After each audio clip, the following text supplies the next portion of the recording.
You ever have that one thing you just can't shake? That persistent want, kind of always there in the back of your mind? But here's a real question.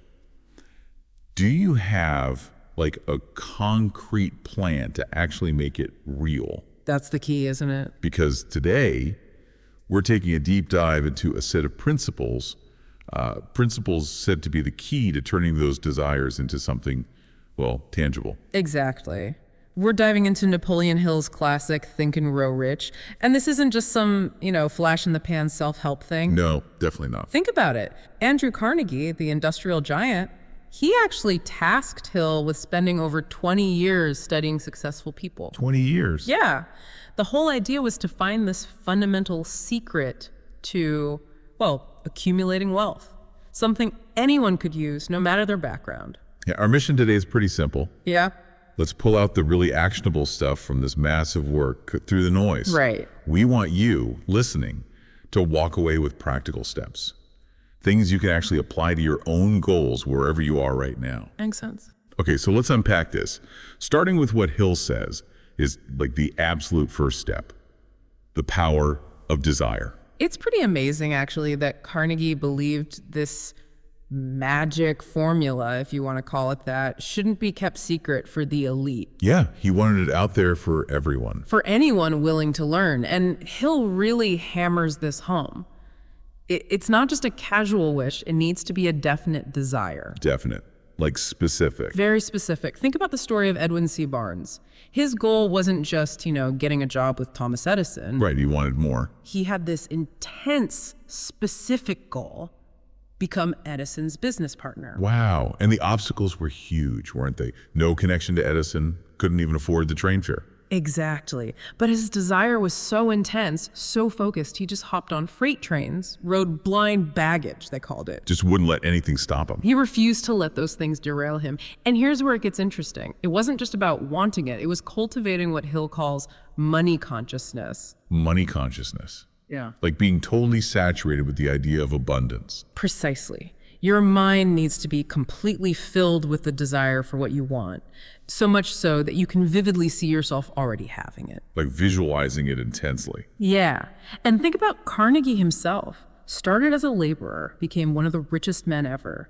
This principle, this focused desire, was central for him. It's that unwavering commitment, that burning desire, isn't it? That seems to be the real driver. Absolutely. Like Marshall Field after the huge Chicago fire in 1871. Total devastation. Right. His store was in ruins. But instead of giving up, he just declared he'd rebuild it. Make it the greatest store in the world, no matter what. That's not just wishing. That's a force. It's a powerful internal force.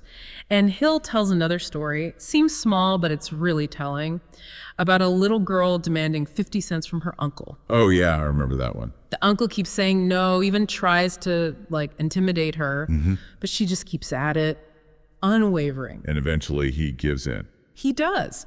And this really struck a guy named Mr. Darby who saw it happen. He, like Hill, spent years studying that kind of resolute desire. So it's this deep-seated, almost relentless drive, not just a passing thought. Exactly.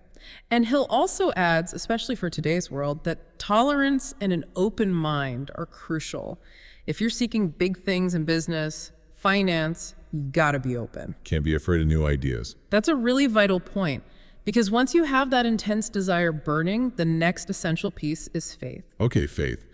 But Hill defines it in a specific way, doesn't he? He does, not just religious faith necessarily. He calls it a state of mind that you can actively induce through something called autosuggestion. Autosuggestion. Right. He points out that often people are told to have faith, but nobody explains how. Yeah, it sounds a bit abstract. How do you just have faith? Well, Hill presents autosuggestion as the practical technique. He describes faith as this eternal elixir. Eternal elixir. Yeah, it gives life and power to your thoughts. It's the starting point for wealth, and even for what some might call miracles. He uses this analogy of a magnetized brain. Magnetized brain. Okay, explain that. The idea is your dominant thoughts, whether they're positive, focused on your goals, or negative, full of doubt, they kind of magnetize your brain. So you attract similar thoughts. Exactly. You start attracting related thoughts, ideas, and that drives you towards taking action in the real world. So consciously controlling those dominant thoughts is critical. Focus on what you want, and your mind starts looking for ways to get it, like a homing beacon. That's a great way to put it. You're directing your mental energy. But the miracles part still feels a bit, Well, Hill shares a really personal story about his son who was born deaf. Oh, wow. Driven by this fierce desire and deep faith in his son's potential, Hill constantly told him and believed himself that his deafness wasn't a limitation. It was actually an advantage. That's a huge reframe, turning a disability into a strength for a child. And incredibly, Hill says his son's hearing actually improved over time. He didn't develop that typical self-consciousness. By 7, he was selling newspapers, which his mom feared because of his hearing. That's amazing. And eventually, he built a successful business selling hearing aids. Literally turned his disadvantage into an asset. That's a powerful story about belief and just constant positive reinforcement. Feeding those thoughts really had an impact. It absolutely did. Hill even brings up a criminologist's observation. Repeat exposure to crime leads people to accept it, even do it themselves. Okay. He draws a parallel. Consistently feed positive, desire-filled thoughts to your subconscious, and it accepts them as reality. It starts acting on them. And that leads us right back to autosuggestion. Exactly. If faith is the foundation, autosuggestion is the tool you use to build it, to influence your subconscious mind. So it's how you induce faith and build self-confidence. Precisely. Hill even gives 5 steps for building self-confidence, all centered on consciously directing your thoughts and beliefs. Think of autosuggestion as giving repeated, positive instructions to your inner self. The conscious mind telling the subconscious what to focus on. That's the core idea. Hill says basically no thought gets deep into the subconscious without autosuggestion, except maybe those sudden flashes of insight or intuition. The conscious mind is like a gatekeeper. A guard at the door, deciding what gets in. But it's not just about repeating words like a parrot, is it? No, absolutely not. That's crucial. Hill stresses you have to emotionalize the thoughts, mix them with genuine belief. You have to feel the outcome you want. Feel it as if it's already real. Yes. And persistence is key here. It's the price you pay. You can't just try it once. It takes commitment. He even suggests reading the chapter on autosuggestion out loud every night until you're totally convinced of its power. Wow, that's dedication. It is, because according to Hill, that subconscious mind is the key to your destiny, and even to tapping into what he calls infinite intelligence. Infinite intelligence. Okay, that sounds huge. Maybe for another deep dive. Definitely. But for now, desire is the engine, faith the foundation, autosuggestion the tool for the subconscious. What comes next? Specialized knowledge. And Hill makes a really important distinction here. Which is? Knowledge itself isn't power, it's just potential power. Okay. It only becomes real power when you organize it into practical plans, aimed at a definite goal like making money. Right, just knowing stuff isn't enough. You have to do something with it. Like knowing how to play guitar versus actually playing. Perfect analogy. And you might not have all the specialized knowledge you need yourself. Ah, so that's where the mastermind group comes in again. Exactly. To bridge those knowledge gaps. Think about Carnegie again built a steel empire, but admitted he knew almost nothing about making steel technically. He relied on his experts, his mastermind. Precisely. It's about strategically surrounding yourself with people who have complementary skills. And Hill mentions that companies often value character and intelligence over just degrees, right? Yeah, he quotes a big company saying they look for character, intelligence, personality way more than just specific education when hiring managers. It's about applying knowledge with others. That's encouraging. Yeah. It's not just about the piece of paper. It's not. And he also mentions the value of like apprenticeships during college, getting that practical experience, and the need for continuous learning after school. Lifelong learning. Absolutely. He tells a great story about a grocery salesman during the Depression. He saw a need, took an accounting course, and built a successful bookkeeping business for local shops. He actively got the specialized knowledge he needed. Identified a need, then skilled up. Smart. Exactly. Yeah. And then there's how you present yourself. Planned presentation. You mean? Hill advises aiming higher than entry level. Make a strong first impression. Don't get stuck in the rut at the bottom where your potential might get missed. Position yourself strategically. Yes. He gives an example of a hearing aid salesman who presented himself so well, he quickly became sales manager at a competitor. It's about being seen by opportunity. Makes sense. Yeah. And all this knowledge needs something more, right? It needs the spark, imagination. Hill calls it the workshop of the mind. Imagination, where the creative magic happens. He mentioned two kinds. Yes. Synthetic imagination, basically rearranging old ideas, combining existing knowledge in new ways. Okay. And creative imagination, where totally new ideas emerge, often seemingly from the subconscious. He uses the Coca-Cola story to illustrate this. Asa Candler, the druggist. It wasn't just the secret formula. Exactly. Hill says the real mysterious ingredient, Candler added, was imagination. Seeing the potential, developing the clever marketing, that was the visionary part. Taking existing elements and creating something massive. Right. And he tells another story about a commencement speaker praying for funds for $1 million school. And his subconscious guided him. It seemed to guide him to the right people, the right opportunities to make it happen. It shows how a clear, burning desire, fueled by imagination, can tap into unexpected resources. And an idea can grow, right? From something small you nurture. To becoming this self-propelling force. But imagination alone isn't enough. It's just a nice daydream without organized planning. Okay, so imagination gives the spark.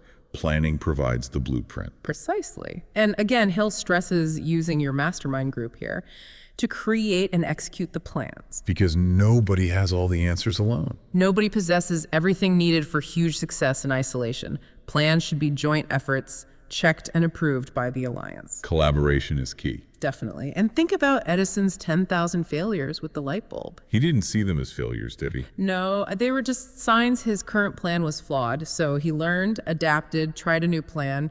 Temporary defeat isn't final failure. It's feedback. Adjust the plan, not the goal. Exactly. And Henry Ford hit roadblocks numerous times. He just kept making new plans, which leads to that famous quote. A quitter never wins, and a winner never quits. That's the one. Persistence tied to planning. So you've got the plan, the mastermind support. Yeah. Now you need leadership, right, to execute it. Absolutely. Hill goes deep into leadership principles.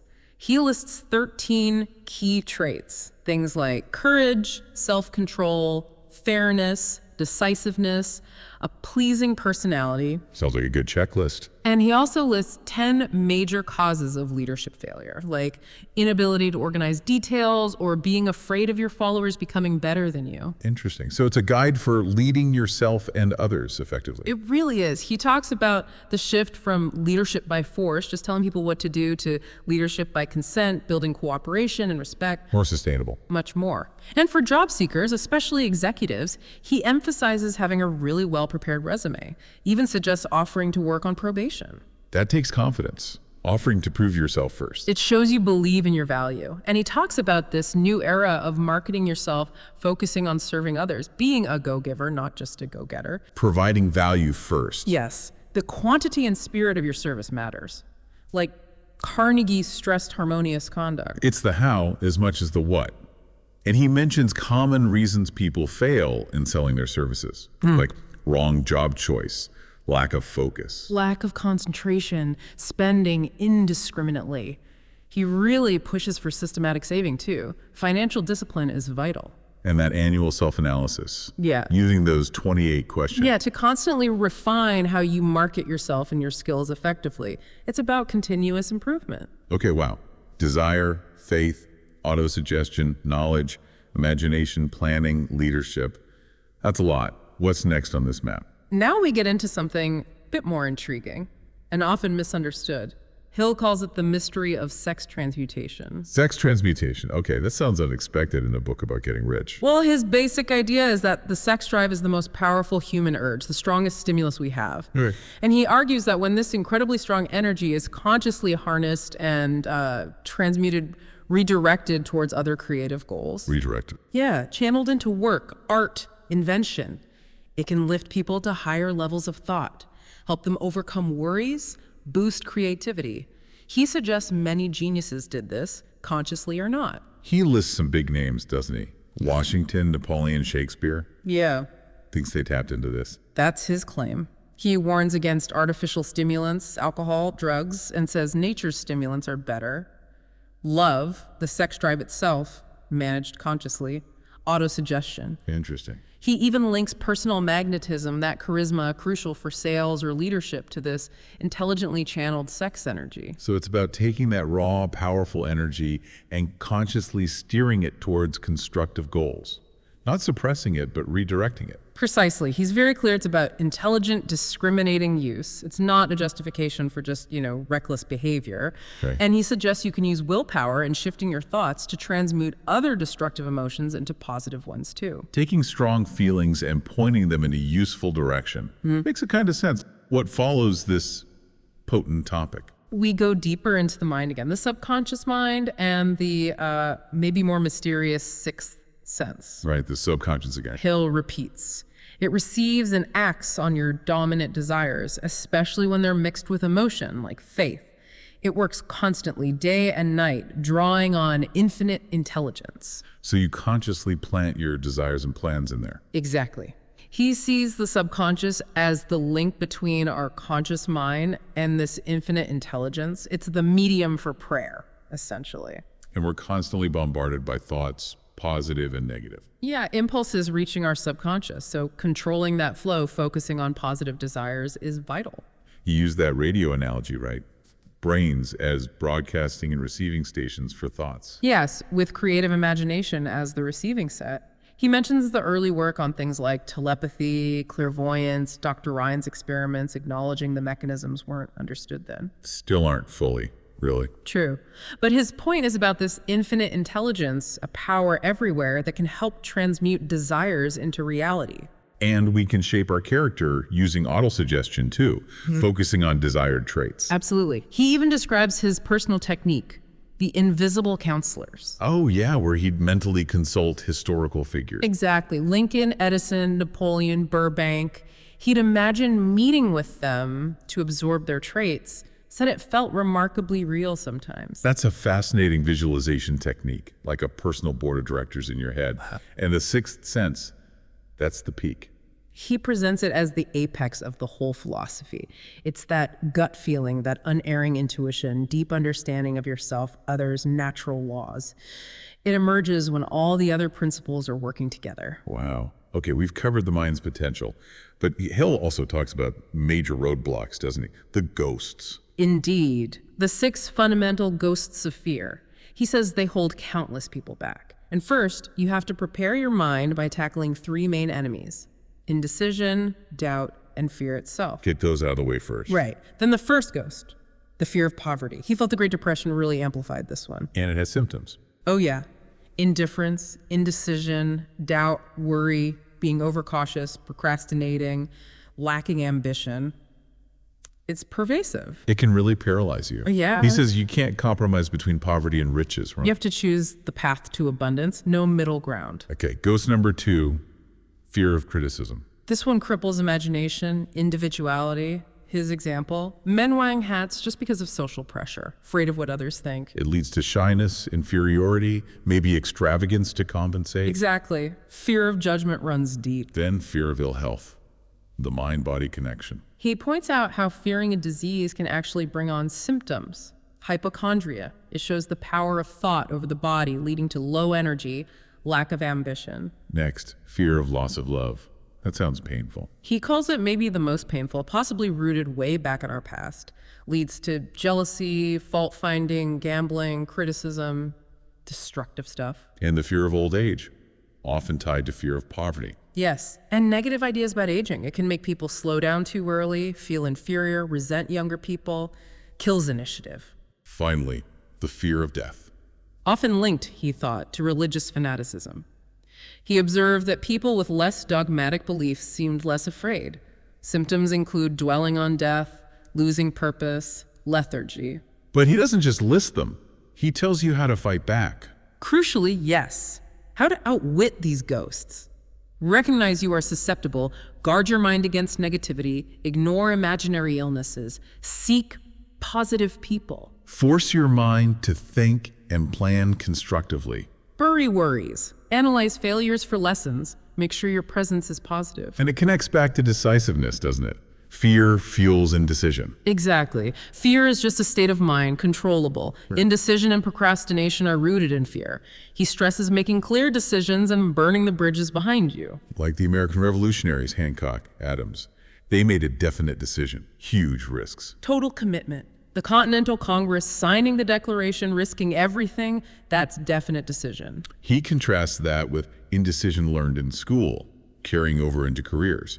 Yeah, people drifting into jobs instead of choosing decisively. But here's the hopeful part he always includes. Every failure. Contains the seed of an equivalent success.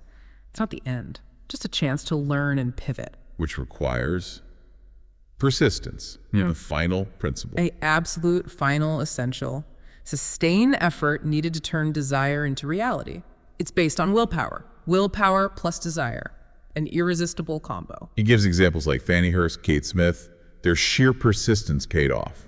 Broadway had to give in to Kate Smith eventually. He lists 8 factors for persistence: definite purpose, desire, self-reliance, definite plans, accurate knowledge, willpower, habit, cooperation. Covers all the bases. And he even uses King Edward VIII advocating for love as an example of a dominant desire overcoming everything.